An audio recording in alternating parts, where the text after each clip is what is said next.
Welcome, ladies and gentlemen, to the Family Office Club podcast and YouTube channel. We're going to get right into it. I'm going to introduce a very special member to the Family Office Club, Renan Cortez, the founder of Syndicate Venture Group. Renan Cortez is a 12-year military veteran, over 27 years of combined experience. Syndicate Venture Group has over $8 million in assets under management. And Renan is focused on investing in underrepresented founders by stimulating the local economy and expanding the community workforce and developing a portfolio of profitable service-based companies. So I know that very well. I've been I've known you for over a year now. Our team has definitely has helped you with a lot of the branding here, has seen your growth. But can you tell us more what that means? And can you tell us more about what Syndicate Venture Group is? Well, I know you can start off by saying hi to our audience too. Andres, thank you for having me here. This is amazing. You know, I feel very fortunate to have some time to speak with you and your group here at Family Office Club. And you're right. I mean, Family Office Club has done wonders for me in the progress of what we've done. I remember day one. I was very well. You remember me from day one. Very wet behind the ears. But yeah, things have come a long way. And to add on to that, I mean, we were really excited to come across you, and your vision and what you were doing. And we thought it was very attractive. So I remember when Richard reached out to me and he was like, hey, I want you to talk to Renan. He seems to have a really good head on his shoulders. I like his attitude. I like his values, and what he is doing makes a lot of sense. So we were just as excited to work with you. Yeah, this whole thing, it just makes sense on what we're doing, right? So I did 12 years in the military, and then I did 15 years corporate America, medical device sales, selling pacemakers, right, for top companies like Medtronic and Abbott. And I did some medical startups as well. And I switched gears, right, at the age of 46, 47 years old, right, and bought my first company. It was a construction company, water restoration, property restoration and mitigation. That's, it's kind of like when you have a flood, fire, smoke, mold kind of problem in the house. And what I found are these service-based businesses are very profitable, and they're not always run as efficient as they can be. And there's a thing called the silver tsunami happening right now, where they say the boomer generation, right? They're exiting their businesses, so the boomer generation started a lot of businesses, or they took it over from their parents. They cultivated it over the next 30 years. And now there's a generation that's retiring. They're of retirement age, and there's no succession planning. Their kids want to be TikTok stars, IG famous, right? They want to get into crypto, AI, and that's all cool stuff. It really is, Or, their parents grew up in the trades, and they always told their kids, do better than us, right? Be a doctor, be a lawyer, do something better than being in the trades. So there's an actual big issue, a problem, especially with our infrastructure the way it is in the country, where service-based businesses, there isn't a good succession plan for it. So that's basically what we're doing. We're doing a national roll-up of service-based businesses, specifically construction, restoration, and reconstruction companies. And there's a huge opportunity for that. And then, yes, there is a philanthropic mission for us where we are helping underserved populations, military vets transitioning from the military to civilian life. We're offering mentorship, development, women entrepreneurs, and other underrepresented business founders, for sure. Excellent. And definitely the blue wave is definitely something that I've read up on a good amount. But I'm very curious in terms of what your experience has been with these baby boomers, with these entrepreneurs and business owners in that generation. You made a really good point. All of their kids want to be TikTok stars, their grandkids. The succession plan isn't there because of this new generation and how lucrative it could potentially be to be a TikTok star nowadays. There's 7-year-olds making millions of dollars for their parents by playing with toys in front of a TV, That's right. Yeah. Fire truck. It's crazy. It really is. But tell me, I don't really talk to a lot of these baby boomers and service-based businesses. How serious is that problem? What kind of stories are you hearing? There's people that what they're going to do with their business. Yeah, they're struggling to sell their business, believe it or not. You have super profitable multi-million-dollar businesses with 50 to 100 employees. And because there's no succession plan, these employees. So yeah, the owner is retiring. There's no succession plan. So what they are doing is they're winding down their business, which means like 50 to 100 people could just be unemployed just like that. They tell them, we're closing business, you have to go find another job. And so that's a problem we're solving right there, because we go in, we acquire the business, and then because we're adding it to the portfolio, we're actually increasing the staff. We're trying to actually grow the company instead of where it's been kind of spiraling down, maybe year over year. People get tired. They don't want to add marketing. They don't want to push as hard as they did where they were in their 30s or 40s, right? So they're just kind of winding down. So we kind of freshen up the business. And it's the old adage, right? They say you find a company that's operating on a fax machine, replace that with a computer, and profits go up by 30%, let's say, right? So that's what we're doing. We're implementing management structure, organizational efficiencies, technology, policies, automations, all the things you would find in a larger corporate company. And we're applying that to service-based businesses, and we're seeing some really good results. And what examples of service-based businesses, maybe share a story with us about one particular company? Yeah, so there's HVAC, plumbing, anything infrastructure, right? And this is how I kind of developed the thesis, when coronavirus was going through and, gas prices are going up. If gas is $20 a gallon, right? People are like delaying their vacations. They might not buy that addition for their house. There's luxury items that they don't need.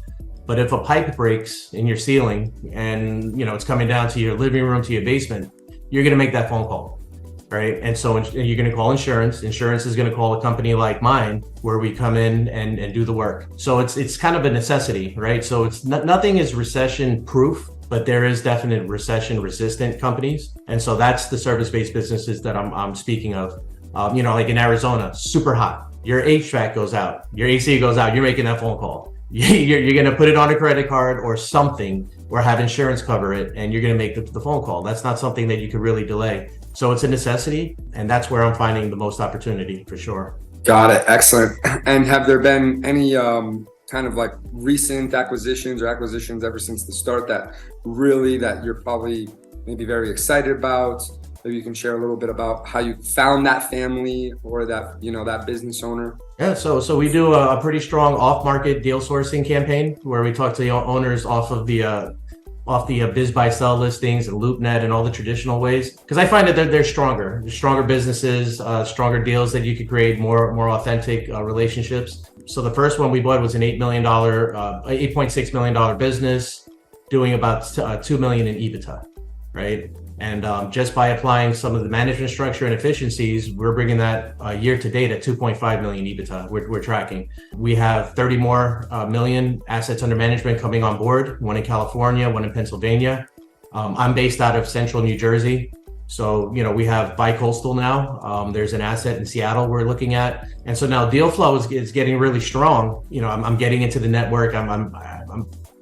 It's becoming really fun finding these assets, speaking with the owners, negotiating the terms and implementing it into the portfolio. And so I decided, the very first one, to be honest, I did it for 100% seller financing. So I bought an $8.6 million business with no money down. No bank note, 100% seller financed. And so when I did that, that's actually what led me here. I'm like, if I could do that without money, imagine what I could do if I had capital. My negotiating power would be higher. I could negotiate a better deal, because I gave them a little bit higher of a multiple to do the seller financing, which, that's what's in it for them, right? But now we're raising $100 million for our fund. And that's for the express purpose of acquiring businesses, capitalizing into them, and growing to 100 million in aggregate EBITDA. We expect a $1 to $1.5 billion exit in 5 to 7 years.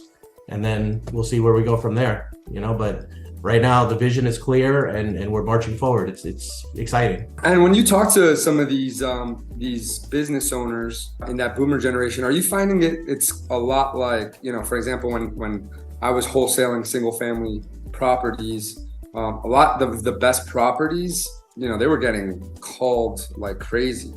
Are you finding that it's highly competitive? There's a lot of people calling these boomers trying to buy their businesses. And Yes. do maybe even the seller financing, since it's a creative structure that exists. Are you finding that, they're telling you, Renan, this is my 5th call today, this is my 10th call this week, and is it like that, or are you getting a lot of people that are like, thank you so much, I've been dying to speak with someone to take this business off my hands? No, so the sector I'm looking at now, 1 to 6 million in EBITDA, they are getting a lot of calls from private equity now, because at the higher levels, the bigger, because that's considered the lower middle market, right? Where the typical private equity lives and they play, it's starting to get very, very competitive for them. So now they're starting to come down to the 1 to 6 million EBITDA mark, right? To the lower middle market. But where we have the edge is, we actually have, I want to say we're more personable with the owners. Because the thing that I do hear from them is, you have somebody behind an Excel spreadsheet in their office and wherever, right? Just kind of making an offer based on numbers. We make it a point to actually meet the owners in person. We establish the relationship and we see if we're a good fit to begin with, right? Because it's not all about dollars and cents. We have to make sure there's a culture fit. We have to make sure that we take care of the employees. There's a bigger picture to all of this. And so, to be perfectly honest, I mean, we've gotten the edge over bigger private equity because of that. Like the one in California, $18 million. They actually had an offer in hand for 24 million, but they see our vision, they see our mission, and they opted to go with us to come into the bigger portfolio for the bigger picture down the line. So I feel we have something special going on with Syndicate Venture Group for sure. Awesome, incredible. And in terms of what led you here, you spoke a little bit about it. I'm not sure if maybe the property restoration and being, kind of involved in that space kind of, is what gave you so much background on some of these more traditional based businesses. But what kind of led you to this thesis and saying, I'm going to launch this fund and I'm going to build this investment platform, right? Yeah. No, so it's been a wild journey over the last 2 or 3 years. It started with, being in a mastermind with Cody Sanchez and understanding how to buy a business. And then from that, it led me to acquiring my first business, which led me into getting into a group called GoBundance, which is another type mastermind network. And that's where I met Richard C. Wilson. He was a keynote speaker. And everybody is very real estate centric in that group. So they were talking about real estate syndications. And in speaking with Richard, I just wanted to pick his brain and say, hey, look, what do you think about this? So I'm going to rewind a little bit more. When I was with Cody Sanchez, going through her mastermind, I realized that this is almost like a micro PE type environment that I'm in. It's not, like $1 billion PE, but $100 million is considered micro PE. So I enrolled in Columbia Business School for private equity venture capital, because if I want to do this, I want to learn from the best. I want to hear it from the authority on this stuff. And while I was there, it just kind of just made sense. This is the whole Berkshire Hathaway model, right? Buying a strong cash flowing business and hold it into perpetuity, except I have an exit in mind, right?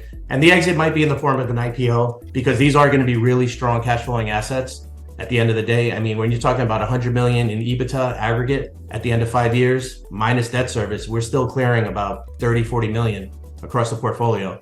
And then, that's exciting money right there, right? There's a lot of philanthropy we could do with that money. And then the investors on the other side, they're going to have great returns. So I built a really strong thesis on all facets where it's going to do a lot of good for a lot of people. And like I said, I vetted it out at Columbia with professors there, with other private equity GPs. And, some of them, they're into the AI or the fintech, health tech, because they want that 50X, that 100X. And I get that, right?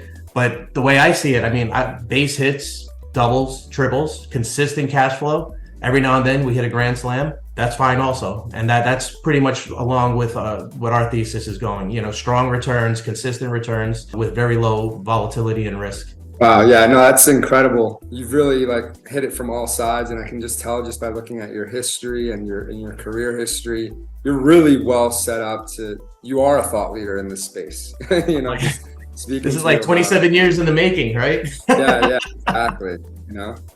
From your military experience, and I think with military experience, I think comes a lot of blue collar experience, right? Like blue collar, you understand the blue collar culture at such a deeper level because 12 years, right?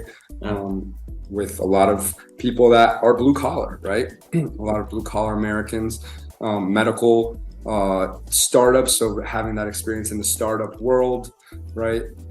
And then also obviously the property restoration side of it. And now this, going to Columbia Business School, there's so much, right? It's like, wow. Yeah, I mean, I used my GI so Bill much to to get, offer. Yeah, I used my GI Bill to get my MBA. I was fortunate to be in Fortune 100 companies like Medtronic and then Abbott, right? So I was a sales coach. I got really polished within corporate America. So yeah, you're right. I mean, I went from sleeping in the rain, in the dirt, in the mud, pulling, guard duty and stuff, to then corporate America and seeing that side of the table, and then kind of putting all the assets together and building something for ourselves, right? And yeah, yeah, gives you a really wide perspective. But in regards of being a continual learner and everything you've learned, what do you think is, especially this past year, this year 2023, we're in Q3, coming up on Q3 here. Fall just started yesterday, the day before. So what, these 9 months, 10 months, now going on 10 months, what has been your biggest takeaway this year? In life or in life? Yeah, in life and business. Let's talk business. So I mean, give me both. Give me business and life. The biggest thing, to be honest, this is the big thing for me. And this is what I try to tell everybody when they see what I'm doing and they say, how are you doing it? Or, how do I do that? You really have to take action. You have to put yourself in the room. You have to take a chance on yourself and believe in yourself. So all that is to say, you have friends that say, man, I really want to do this. Well, take a step, take action and do that. It's not going to happen by sitting on the couch or grabbing, being at the bar Friday night, just thinking about it. You have to take a step. Find who you want to be like. Get into that room, ask questions, right? That's Family Office Club. Prime example. I'm very, I didn't know much about private equity when I first started this whole thing. I know I went to Columbia and I did all this, right? But getting into the environment, seeing how it really is, speaking to real life GPs and managing partners and all that, it's really grown my brain exponentially. So be in the room, identify what you want to do, get into that room and ask tons of questions and take action. That's been my mantra for the last couple of years, to be honest. That's amazing and makes a lot of sense. And I think a lot of it is what you mentioned, work ethic. I think, I hear it and I'm like, like Columbia Business School, making income. How many children do you have? Oh, that was about to say. So I was 5 kids, two of them are in college. I had my full-time W-2, which was very demanding corporate America job. I was training jiu-jitsu 3 or 4 times a week because that's like I've been training that for 17 years at a high level. So I just love, that's my outlet right there. So I love that way of socializing with people, right? So jiu-jitsu, doing the masterminds, getting the MBA, Columbia at night. It's tough. It's not easy, right? But, that's the whole thing. It's not supposed to be easy because if it was, everybody would do it, right? Everyone would do it. Yeah, for sure, 100%. I think that's the thing, and everybody wants it to be easy. And you have a lot of people out there too that if it's not easy, they feel like they'll blame it on the markets, they'll blame it on the economy, they'll blame it on the system, they'll blame it on the event they go to, right? But it's it's not supposed to be easy. But then you being once again so well-rounded. So much worldly knowledge, honestly. The question is, this year, what was that thing that you learned? If maybe you can put, maybe it's just been continual learning and building on what you already know, but maybe there was an epiphany you had this year in the past 12 months that you were like, after all my experience in the military, in the medical field, in property restoration, Columbia University, jiu-jitsu, where that makes you such a wise person as well, right? Martial arts. But maybe there was that one thing this year that you were like, wow, I never saw it that way. It gave me a brand new perspective. Sometimes when we are so intelligent, so smart, and we've learned from so many people, it can be hard to teach us very new things we've never heard of. We can build on what we know, but maybe there was like something that really this year was like, I never saw it that way, and it changed everything.